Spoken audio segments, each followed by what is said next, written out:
I hear all the time from people that they only need one coping skill and that's it, but it hardly ever is. How do you know how many coping skills to use in these moments? I'm going to share with you the answer today.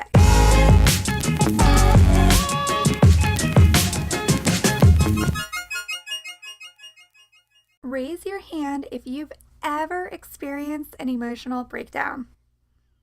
I'm talking about the kind that leaves you a puddle of tears on the floor, or maybe you're having a panic attack, or you're just yelling and screaming and just turning into this angry beast. I have so been there before, and I know how uncomfortable and awful that can feel. My name is Mallory Grimste, and I'm a teen therapist licensed to practice in the state of Connecticut. I'm here to help you build confidence and to know that you are not alone. We are in this together. A lot of us tend to underuse the number of coping strategies that we need to start feeling better. Before I give you the magic number, let's compare it to sleeping. I'm sure we all can remember a time where we pulled an all-nighter or late night trying to catch up on a project that we needed to complete for school that was due the next day. And of course, even though you stayed up late, you still have to get up at your normal time the next morning. Now on nights like this, most of us have technically slept, but it's definitely not enough hours that leave us feeling well rested and ready to go. And when we don't get enough sleep, I don't know about you, but I turn into a cranky baby, also known as leaving me emotionally vulnerable to experience an uncomfortable emotion later in the day. So this happens with coping skills too, whether it has to do with anxiety, depression,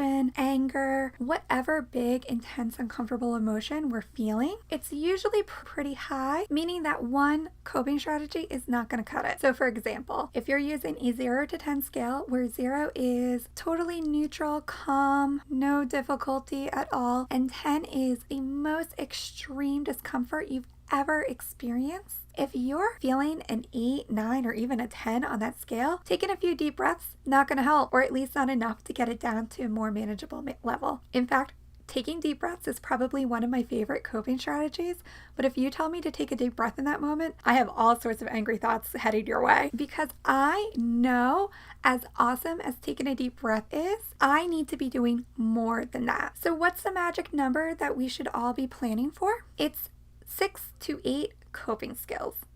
That's right.